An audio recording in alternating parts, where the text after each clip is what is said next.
hueso. Entonces el hueso es un gran reservorio de calcio y vamos a ver dentro de un rato cuáles son las funciones del calcio en el organismo. Pero lo que ya les puedo adelantar es que muchas de esas funciones son vitales, es decir, si no están, la persona puede fallecer.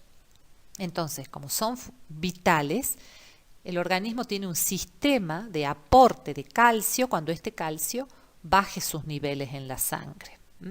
Y ese aporte de calcio lo hace precisamente el hueso con estas células que son los osteoclastos que reabsorben matriz ósea liberando calcio hacia la sangre.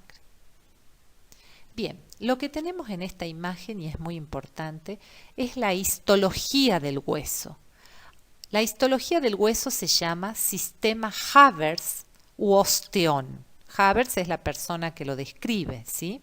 Sistema Havers u osteón no es otra cosa, y lo van a ver aquí, que laminillas concéntricas, fíjense, de sustancia fundamental alrededor de un conducto. Y en el medio de esas laminillas concéntricas lo que vamos a tener son las células óseas. En este conducto lo que vamos a ver e identificar son los vasos sanguíneos y los nervios. Las laminillas concéntricas de sustancia fundamental es la parte de matriz del hueso y estas celulitas que están en negro van a ser osteoclastos, osteocitos u osteoblastos. Ese es el sistema Havers u osteón. Cada una de estas laminillas concéntricas forman un sistema Havers u osteón. Bien, estructura de los huesos. Los huesos están revestidos externa e internamente por membranas de tejido conjuntivo o conectivo vascularizados. Esas membranas tienen un nombre especial. La membrana externa se llama periósteo y la membrana interna se llama endoósteo. Entonces, el hueso está revestido externa e internamente por dos membranas conectivas vascularizadas. La externa es el periósteo, la interna el endósteo, cuyas células se transforman en osteoblastos, osteocitos u osteoclastos. A partir de estas membranas vamos a tener las células que se transformarán en lo que ya habíamos mencionado anteriormente. Aquí tienen el dibujo de un hueso, esto es un hueso largo, ya vamos a ver en detalle las partes de un hueso largo, pero vamos a decir que esta lámina externa es el periósteo y la lámina interna donde corren los vasos sanguíneos es el endoósteo. Bien. Tipos de hueso. Si ustedes recuerdan la clasificación del principio, dijimos que los huesos o el tejido óseo se subclasificaba en hueso compacto y en hueso esponjoso. Entonces, la subclasificación o clasificación de los huesos va a ser en tejido óseo compacto o cortical. ¿Por qué se llama así? Porque es el que está en la parte más externa, como si fuese la corteza, por eso se llama cortical. Y el tejido óseo esponjoso o medular se llama así porque está en la parte interna de los huesos y en el caso donde tenemos médula ósea, que ya vamos a ver cuál es, en el lugar donde ocupa esa médula ósea. Por eso se llama medular. Esas variedades presentan el mismo tipo de células y de sustancia intercelular. Lo que difiere es la disposición de esos elementos y la cantidad de espacios que queda entre ellos. En el caso compacto hay menos espacio, por eso el hueso es más duro. En el caso esponjoso hay más espacio entre una célula y otra de matriz y por eso da ese aspecto precisamente como de esponja. Es un hueso mucho más frágil que el compacto. Pero ¿por qué el hueso es así en el cuerpo humano y no es todo compacto? Primero por el peso, ¿sí? El peso que tendría el hueso si no. Y segundo, porque si ustedes ven una rama seca que la golpean, ¿qué pasa? Enseguida se quiebra. Para evitar que se golpee, ¿cómo tiene que estar el interior de la rama? Más flexible, por humedad o por lo que fuese en el caso de una rama, pero en el caso del hueso esa flexibilidad se la va a dar el tejido esponjoso. Aquí nuevamente estamos viendo el sistema de Haber, porque el mejor lugar para ver el sistema de Haber, que es la unidad anatómica del hueso histológicamente hablando, es el hueso compacto. El hueso compacto es el mejor lugar donde yo puedo identificar el sistema de Haber u osteón, que es esta histología ósea. Entonces aquí tengo, esto es un esquema y esto es una foto donde se ven las laminillas concéntricas de sustancia fundamental alrededor de un conducto por donde pasan los vasos y nervios, y las celulitas, que son estas negritas, que podrán ser osteoblastos, osteocitos u osteoclastos. ¿Dónde se identifica mejor este sistema Haber u osteón, que es la unidad morfofuncional del hueso? Se le identifica mejor en la corteza o en el hueso compacto. Aquí tengo el hueso esponjoso, donde precisamente lo que veo es que hay más espacio de aire, formando como esta suerte de trabéculas de hueso. Bien, ahora vamos a clasificar a los huesos según las dimensiones, porque la clasificación que vimos hace rato es la clasificación en el tipo de hueso, compacto, esponjoso. Pero ahora vamos a hablar de la clasificación según las dimensiones.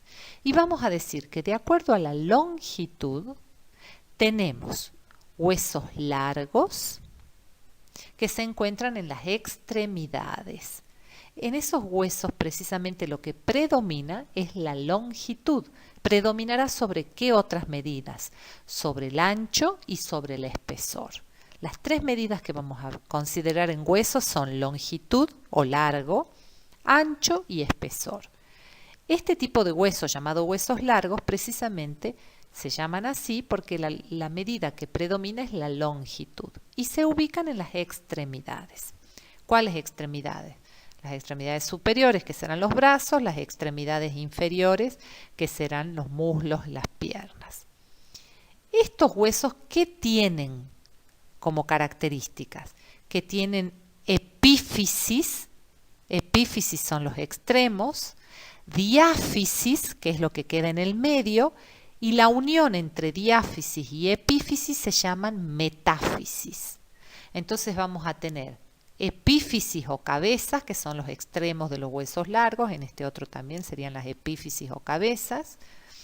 Se le llaman epífisis proximales a aquellas que están próximas al centro del cuerpo, y epífisis distales a aquellas que están lejos de la línea media del cuerpo. En este otro hueso largo vamos a decir que esta es la cabeza proximal o la epífisis proximal de este hueso, y esta otra van a ser las epífisis distales de este hueso. En el medio, siempre lo que queda en el medio son las diáfisis. Y la parte que me une diáfisis con epífisis, tanto proximal como distal, serán las metáfisis. Ambos, o sea, cualquiera de huesos largo va a tener ambos tipos de hueso, el compacto afuera y el esponjoso adentro. Y como ejemplo podemos mencionar el húmero, que es el hueso del brazo, el fémur, que es el que estamos viendo aquí, que es el hueso del muslo. Aquí estamos viendo la tibia y el peroné, que es otro hueso largo, finito, pero es hueso largo también porque predomina la longitud sobre el ancho y el espesor.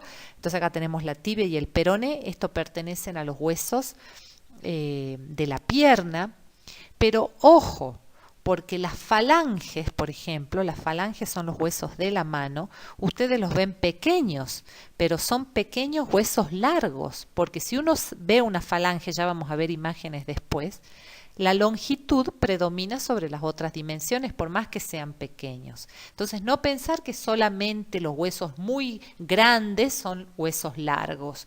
La falange de los dedos también son huesos largos. Vamos a los huesos cortos. Los huesos cortos son aquellos donde las tres medidas están más o menos iguales: el ancho, la longitud y el espesor. Entonces son huesos que parecen como cuadraditos, cubitos. ¿Por qué? Porque las tres dimensiones son más o menos iguales. ¿Dónde encontramos este tipo de hueso? En la muñeca y en el tobillo. pero en anatomía nosotros no hablamos de muñeca y tobillo. Esto es una radiografía donde se ve la muñeca. Lo que nosotros estamos hablando aquí es del carpo, los huesos del carpo, en el caso de la mano, y el tobillo en anatomía se llama los huesos del tarso. Los huesos del tarso son los del tobillo, carpo los de la mano. Otros huesos que también son cortos son los de la vértebra. La columna vertebral también son huesos así cuadraditos donde las tres dimensiones son similares. Y el calcáneo, que es el ejemplo que les dice aquí, es uno de los huesos del talón. Es uno de los huesos que conforman el talón y son huesos del tobillo o del tarso. Bien, fíjense, vamos a aprovechar esta foto de la radiografía que estamos viendo. Esto es una radiografía de muñeca, donde nosotros estamos viendo en la articulación de la muñeca todos estos huesos cortos que es el carpo, pero aquí estamos viendo dos huesos largos. ¿Cuáles son estos dos huesos largos? El radio y el cúbito, ¿sí? El radio y el cúbito, que son dos huesos largos del antebrazo. Pero por otro lado también vemos estos huesos largos, pero estos todavía no son falanges. Ojo, estos huesos largos son eso conforma el metacarpo, es decir, lo que ustedes van a identificar como la palma de la mano, tanto del lado de la palma como del lado del dorso. Esos huesitos largos que conforman esa parte de la mano constituyen el metacarpo. Entonces, metacarpo y después falanges, que no se ven en esta foto, son huesos largos. Por más que sean pequeños, fíjense ustedes cómo la longitud predomina sobre las otras dimensiones. Aquí vamos a tener las epífisis proximales, epífisis distales, la diáfisis y en el medio de las diáfisis vamos a tener las metáfisis. Entonces, por más que sean pequeños, son huesos largos, a diferencia de los del carpo o muñeca, que fíjense que son todos como cubitos, como cuadraditos, porque son huesos cortos, todas las dimensiones son más o menos iguales. Después tenemos otra clasificación que es la de huesos planos o anchos, donde ¿qué medida va a predominar aquí? La anchura sobre el espesor y sobre la longitud. Tenemos capas de tejido compacto, dejando entre ellos el tejido esponjoso y la médula ósea. Ya vamos a hablar dónde tenemos médula ósea, en qué tipos de hueso tenemos médula ósea. El ejemplo de huesos planos o anchos son el esternón, que lo tenemos aquí en el tórax, aquí adelante, los huesos de la órbita, es decir, del ojo, la escápula u omóplato, que también lo tenemos aquí en la parte posterior del tronco, las costillas, son huesos planos, curvos y alargados, el hueso coxal y los ilíacos, que son los huesos coxales o ilíacos, que son los huesos que conforman la pelvis, que no se ve en esta imagen. Esto que están acá viendo aquí es la parrilla costal. Fíjense esta parte que ven de celeste, al igual que esta que ven acá, no es otra cosa que cartílago. Cartílago y alino, que habíamos dicho que era el que conformaba las articulaciones, ¿sí? Bien, la pregunta ahora es ¿dónde se encuentra la médula ósea, que es la que forma la sangre, los glóbulos rojos, los glóbulos blancos y las plaquetas, es decir, que forma los elementos formes de la sangre?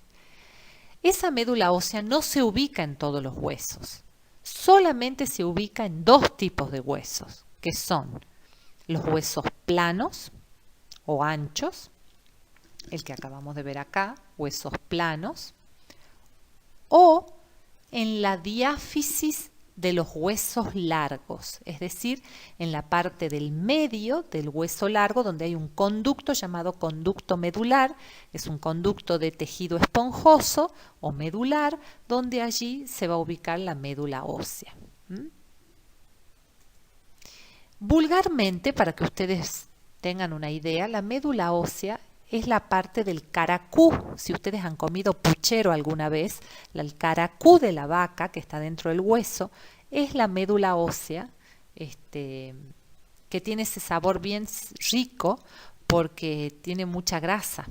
Es un tejido con un gran componente de grasa y allí en esa